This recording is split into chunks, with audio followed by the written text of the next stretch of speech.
Welcome to the class. आज हम अपना लास्ट लेक्चर कंटिन्यू करने वाले हैं।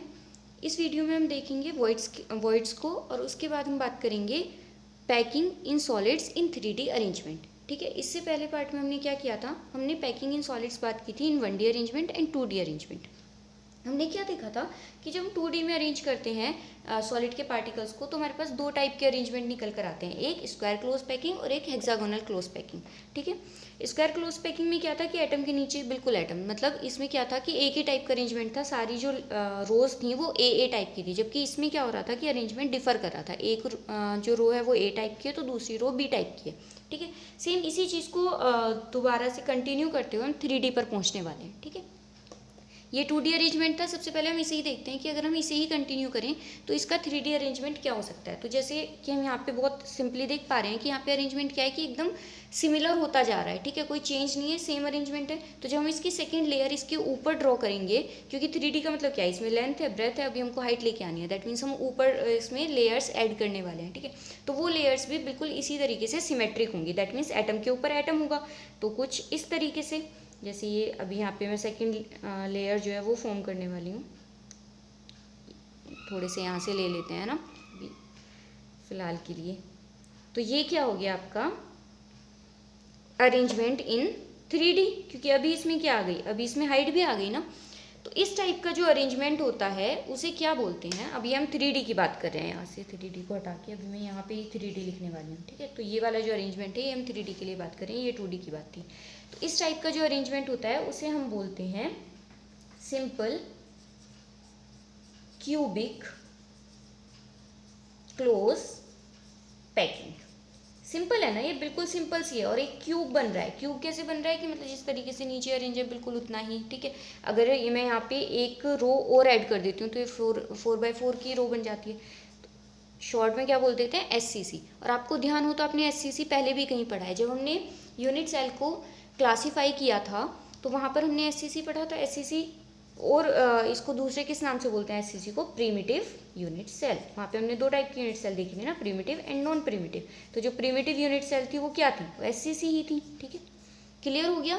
तो जब हम स्क्वायर क्लोज पैकिंग से 3D स्ट्रक्चर फॉर्म करते हैं तो वो क्या बनता है, वो बनता है सिंपल क्यूबिक क्लोज पैकिंग। अब यहाँ पर हम देखने वाले हैं कोऑर्डिनेशन नंबर की, इसका कोऑर्डिनेशन नंबर क्या होगा। कोऑर्डिनेशन नंबर क्या होते हैं, नंबर ऑफ एटम्स जो कि आपके किसी एक एटम को या पार्टिकल को टच कर रहे हैं। ठीक है, तो पहले अगर मैं इसकी एक लेयर की बात करती हूँ, जो नीचे वाली लेयर थी, है ना, और मैं क्या मान के चल रही हूँ कि मुझे ये वाला जो रेड है ना, इसके कोऑर्डिनेशन नंबर फाइंड आउट करने हैं। ये जो रेड वाला पार्टिकल दिख रहा है इसका कोऑर्डिनेशन नंबर फाइंड आउट करना है। ठीक है, तो मैं कैसे करूँगी, पहले तो मैं इसी वाली लेयर में देख लेती हूँ कि इस लेयर में इसके पास कितने ऐसे एटम्स हैं जो इससे डायरेक्ट कॉन्टेक्ट में है। तो ये हमने लास्ट वीडियो में भी देखा था, 2D वाला ये सेम 1 2 3 एंड 4। तो 4 एटम्स ऐसे हैं जो इससे डायरेक्ट कांटेक्ट में है। लेकिन ये तो बात हुई 2D की। अभी जब हम 3D की बात करते हैं तो इसके ऊपर एक और लेयर आएगी। चलो इसी के अराउंड लगा के देखती हूँ। अगर मैंने ये एक एटम यहाँ पे रखा हुआ है तो क्या ये इस वाले एटम को टच कर रहा है, नहीं कर रहा है। ये एटम यहाँ रखा हुआ है, ये भी नहीं कर रहा है। ये रखा हुआ है, ये भी नहीं कर रहा है। लेकिन अगर मैं एक एटम को इसके बिल्कुल ऊपर रख देती हूँ तो ये तो इसको डायरेक्ट टच कर रहा है ना। इस एक एटम के अलावा अगर मैं और किसी भी एटम को देखूँ, हटा भी रही हूँ, तो क्या कोई इम्पैक्ट आ रहा है, कोई भी इम्पैक्ट नहीं आ रहा है। दैट मीन्स सिर्फ एक एटम ऐसा होगा सेकेंड वाली लेयर में जो इसको डायरेक्ट टच कर रहा है। ठीक है, अब ऐसा तो नहीं है ना कि जो लेयर होगी वो सिर्फ ऊपर होगी, एक लेयर नीचे भी होगी, बिल्कुल सेम ऐसी ही होगी। तो वो जो नीचे वाली लेयर है उसमें भी तो सिर्फ एक ही एटम होगा ना जो इसको डायरेक्ट टच कर रहा है। जैसे ऊपर वाली लेयर है वैसे ही बिल्कुल नीचे वाली लेयर भी है। तो इसका मतलब यहाँ पर क्या हुआ कि 4 पार्टिकल्स तो ये थे जो इसको डायरेक्ट टच कर रहे थे, एक पार्टिकल ऊपर वाली लेयर का और एक पार्टिकल नीचे वाली लेयर का। तो टोटल कितने पार्टिकल्स हो गए, 4 सेम लेयर से, एक ऊपर वाली लेयर से और एक नीचे वाली लेयर से, टोटल हो गए 6। तो जो सिंपल क्यूबिक क्लोज पैकिंग होती है उसमें कोऑर्डिनेशन नंबर कितना होता है, 6। अब आप इसे नोटबुक पर कैसे शो करेंगे, तो देखो एक ये यूनिट सेल में बना लेती हूँ। मान लो ये एक यूनिट सेल है ना, SCC टाइप की। तो इसमें क्या होगा, कॉर्नर्स पर 8 पार्टिकल्स प्रेजेंट होंगे। ठीक, ये वाली क्या हो गई, ये वो वाली लेयर है जो मैंने शो की है। ठीक, एक लेयर इसके नीचे होगी, ये वाली, ये एक नीचे वाली लेयर है ना, और एक लेयर ऐसी ही बिल्कुल इसके ऊपर होगी। ठीक, ऊपर इस तरीके से जा रहा होगा ना ये, तो एक लेयर इसमें ऊपर की तरफ होगी। अब देखते हैं, देखो इससे क्या होगा, एक तो इधर टच हो रहा है 1 इसी वाली लेयर में, एक इधर, 2 जैसे कि यहाँ पे हो रहे थे, एक इधर और एक ऊपर, ठीक है 2। उसके अलावा 2 और भी तो होंगे ना, एक इधर साइड में देखो, एक इधर तो एक इसके सामने, एक इधर है तो एक इसके सामने, और ऐसे एक इधर है तो एक इसके सामने, तो एक इधर है तो एक इसके सामने। तो ये 4 तो हो गए इसके जो कि सेम लेयर में है, ठीक है, सेम लेयर वाले 4 हो गए।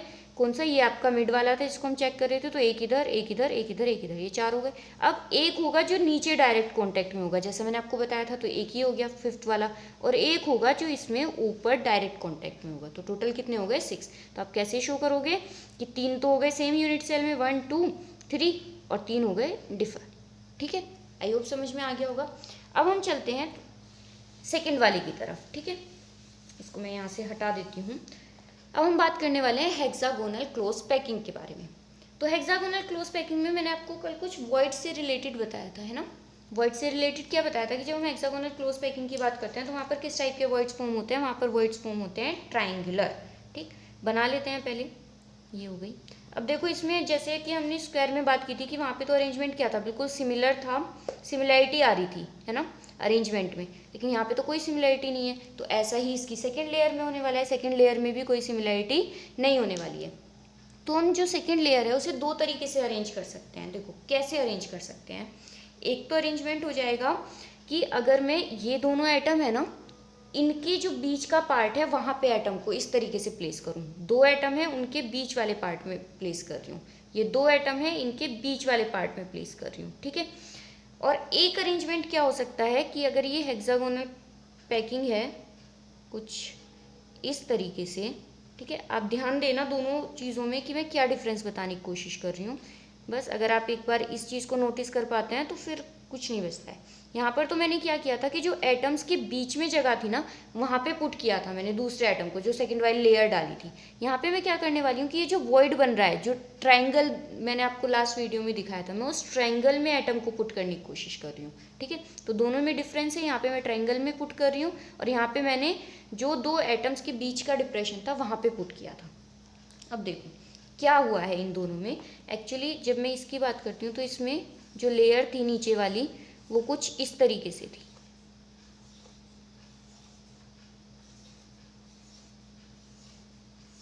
ये वॉइड्स बन रहे थे ट्रायंगल वाले। इसमें मैंने क्या किया है कि ये जो वॉइड्स है ना, इनके ऊपर एटम को पुट किया है इस तरीके से, ये जो वॉइड है इनके ऊपर इस तरीके से, है ना। तो उससे क्या हुआ है कि ये जो वॉइड हैं ये कवर हो गए हैं। देखो ये वाला यहाँ पे आपको वॉइड दिख रहा था, अभी वो नहीं दिख रहा है ना।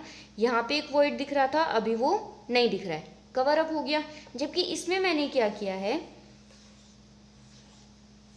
यहाँ पर अगर मैं बात करती हूँ तो यहाँ पर मैंने बजाय वॉइड्स को कवर करने के मैंने क्या किया कि ये जो इन दोनों के बीच का डिप्रेशन है ना, यहाँ पे एटम के बीच का, मैंने वहाँ पर डाला एटम को, इन दोनों के बीच का जो डिफरेंस था वहाँ पर डाला इस तरीके से, इन दोनों के बीच का जो डिफरेंस था वहाँ पर डाला।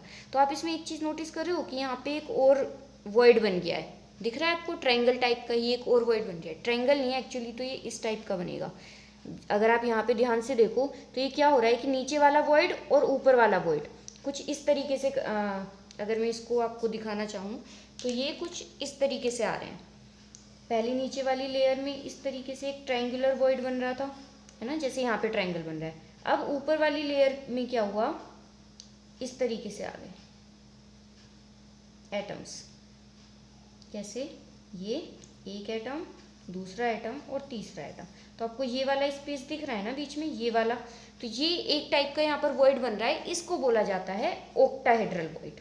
इसको हम क्या नाम देते हैं, ऑक्टाहेड्रल वॉइड। ओ टाइप में कुछ दिख रहा है ना आपको, तो इसको हम नाम देते हैं ऑक्टाहेड्रल वॉइड। जबकि जब मैं इसकी बात करती हूँ तो ये किस तरीके से था भाई, एक यहाँ पे एटम, एक नीचे है, ये मेरा ट्रायंगुलर वॉइड बन रहा था और मैंने क्या किया, अभी इसके ऊपर ही एक यहाँ पे एटम पुट कर दिया। तो ये इसने क्या किया, इसने इस वाले ये जो वॉइड था इसको कवर कर लिया, है ना। तो इस टाइप का जो वॉइड फॉर्म होता है उसे बोलते हैं टेट्राहेड्रल वॉइड। टेट्राहेड्रल क्यों, 1 2 3 और 4 कितने एटम से मिलकर बना है, 4 एटम से मिलकर बना है ना, इसलिए टेट्राहेड्रल, ठीक है।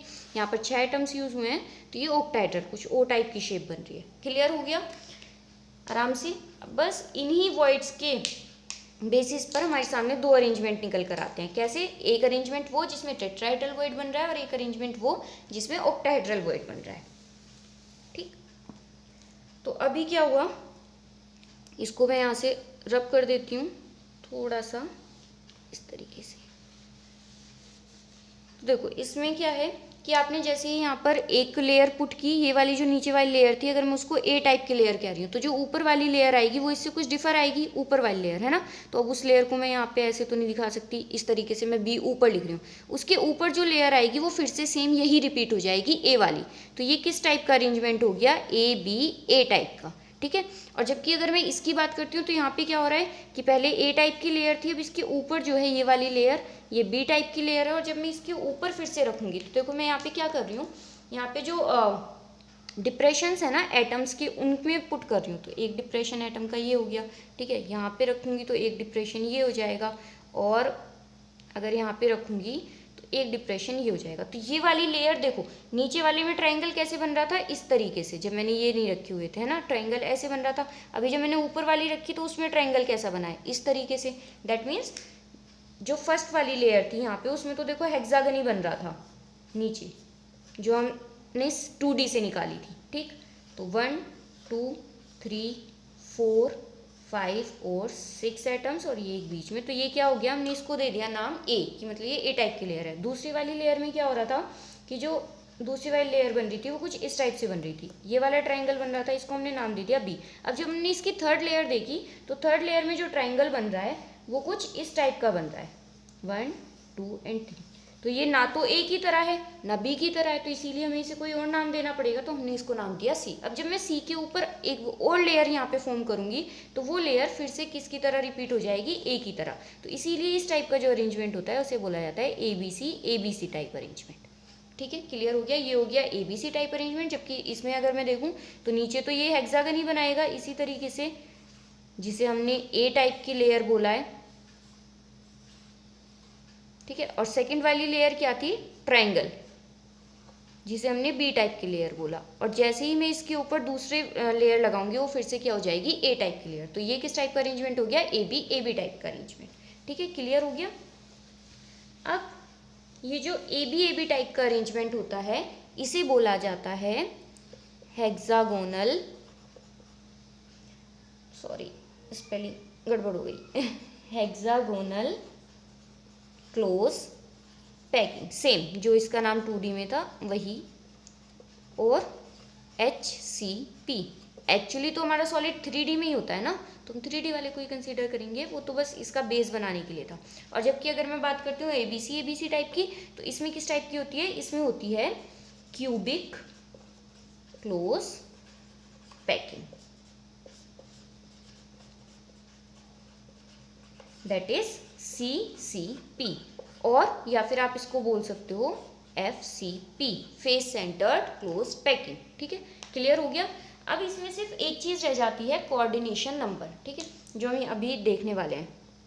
तो देखो इसको मैं यहाँ से हटा देती हूँ। एक्चुअली इसके जो दोनों टाइप होंगे ना, इन दोनों में ही कोऑर्डिनेशन नंबर सेम होने वाला है। तो हम किसी एक में कोऑर्डिनेशन नंबर देख लेते हैं, वही सेम होगा, और जितनी भी चीज़ें CCP के लिए होंगी वो सेम होंगी FCP के लिए, ठीक है।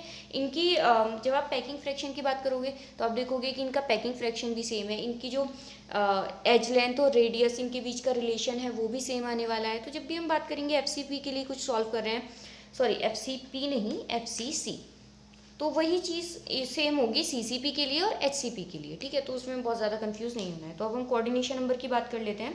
तो हमें पता है कि जो फर्स्ट लेयर हम ए लेयर की बात कर रहे थे उसमें तो क्या हेक्सागन ही बनना है, 1 2 3 4 5 और 6, ये हमने 2D वाले अरेंजमेंट में बहुत अच्छे से क्लियर कर लिया था। तो दैट मीन्स यहाँ पे कोऑर्डिनेशन नंबर कितना हुआ, 6, फर्स्ट लेयर की अगर हम बात करें। लेकिन फर्स्ट लेयर से काम नहीं चलेगा ना, अभी तो हम सेकंड लेयर की भी बात करने वाले हैं। तो सेकंड लेयर अगर मैं कंसीडर करती हूँ यहाँ पे HCP को मान लो, है ना, तो सेकंड लेयर में क्या होगा कि जितनी ये टेट्राहेड्रल वॉइड्स बन रहे हैं, जो आपका एटम होगा नेक्स्ट वाला वो इस टेट्राहेड्रल वॉइड में प्लेस होगा, यहाँ पे प्लेस हो गया, ठीक है। फिर इस वाले टेट्राहेड्रल वॉइड में प्लेस हो जाएगा, ये प्लेस हो गया, और इस वाले टेट्राहेड्रल वॉइड में प्लेस हो जाएगा, ये प्लेस हो गया, ठीक है। अब आप एक चीज़ नोटिस करो कि जब मैंने ये फर्स्ट वाला आइटम रखा था तो ये इन तीनों के ऊपर आ रहा था, दैट मीन्स सेंटर वाले के ऊपर तो आएगा ही आएगा, मतलब उससे टच कर रहा है। ऐसे ही जब मैं सेकंड वाला रखूंगी तो वो इन तीनों के ऊपर आएगा, तो सेंटर वाले को तो टच कर ही रहा है ना, सेंटर वाले को तो इसने भी टच किया। और जब मैं थर्ड वाला रखूंगी तो वो इन तीनों के ऊपर आएगा, दैट मीन्स सेंटर वाले को ये भी टच करेगा। इसका मतलब ये जो सेकेंड लेयर में तीनों एटम है या पार्टिकल हैं, इन तीनों ने ही सेंटर वाले को टच किया है। तो अब कितने हो गए, 6 पहले से थे, 3 इन्होंने टच कर दिए, ये जो सेकंड लेयर वाले थे। अब ऐसी सी लेयर एक नीचे भी तो होगी ना, नीचे वाले को कैसे भूल सकते हैं। तो 3 ही नीचे होंगे जिन्होंने इस सेंटर वाले को टच किया होगा। तो अब सेंटर वाले को कितने पार्टिकल्स ने टच किया, 6 ये, 3 ऊपर वाली लेयर के 9 और 3 नीचे वाली लेयर के, तो टोटल कितने हो गए 12। तो कोऑर्डिनेशन नंबर कितना होता है 12। आई होप समझ में आ गया होगा। अब एक छोटी सी चीज़ और देख लो, relation between tetrahedral void and octahedral voids. ये क्या है, देखो ऐसा होता है कि जब भी हम बात करते हैं वर्ड्स की कि किसी भी यूनिट सेल में या किसी भी क्रिस्टल लेटाइस में कितने नंबर ऑफ वर्ड्स होंगे। अगर मैं एक यूनिट सेल की बात करती हूँ, मुझे पता करना है कि एक यूनिट सेल है और उसमें कितने नंबर ऑफ वर्ड्स होंगे। तो देखो एक चीज़ ध्यान रखो कि जो ऑक्टाहेड्रल वर्ड्स होते हैं ना, वो इक्वल होते हैं number of atoms per unit cell.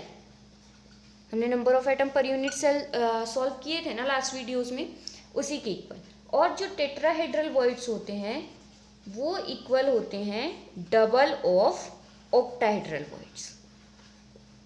ठीक है, कैसे, एक एग्जांपल की हेल्प से देखते हैं। मान लो मुझे एससीसी के लिए ही निकालना है कि कितने नंबर ऑफ टेट्राहेड्रल वर्ड्स और कितने नंबर ऑफ ऑक्टाहेड्रल वर्ड्स होते हैं एक एससीसी यूनिट सेल में। ठीक है, तो मुझे पता है कि एससीसी यूनिट सेल में जो सारे एटम्स होते हैं वो कॉर्नर पे प्रेजेंट होते हैं। एक एटम का कॉन्ट्रीब्यूशन 1/8, टोटल 8 एटम्स हो गए। तो यहाँ पे number of atoms per unit cell कितना आया 1। ठीक है, तो टेट्राहेड्रल वर्ड्स किसके इक्वल हो जाएंगे, number of atoms per unit cell, यानी कि कितने टेट्राहेड्रल वर्ड्स बने, सॉरी ऑक्टाहेड्रल वर्ड्स, तो कितने ऑक्टाहेड्रल वर्ड्स बने 1। ठीक है, और टेट्राहेड्रल वर्ड्स कितने होंगे, तो मुझे पता है कि टेट्राहेड्रल वर्ड्स जो होते हैं वो 2 इंटू ऑक्टाहेड्रल वर्ड्स होते हैं, यानी कि 2 इंटू 1। तो दैट मीन्स कितने टेट्राहेड्रल वर्ड्स बने, 2 वर्ड्स। क्लियर हो गई बात। अच्छा, अब इसमें थोड़ा सा कंफ्यूजन हो जाता है, हम ये भूल जाते हैं कि टेट्राहेड्रल वर्ड डबल होंगे ऑक्टाहेड्रल के या ऑक्टाहेड्रल डबल होंगे टेट्राहेड्रल के। तो इसको आप कैसे ध्यान रख सकते हो, इसको ध्यान रख सकते हो आप T20 से। क्रिकेट देखते हो, क्रिकेट के फैन हो तो फिर तो ध्यान रहना ही रहना है T20 से कैसे टेट्राहेड्रल डबल होते हैं ऑक्टाहेड्रल के। T is equal to 2 into octahedral, तो ये क्या हो गया T20। ठीक है, आई होप आपको ये वीडियो पसंद आई हो, आपको चीज़ें समझ में आई हों। इसके अलावा भी अगर आपको कोई डाउट रह जाता है तो आप कमेंट बॉक्स में पूछ सकते हैं। अगर आपको कोई सजेशन देना है वो भी आप कमेंट बॉक्स में बता सकते हैं। Thank you for watching.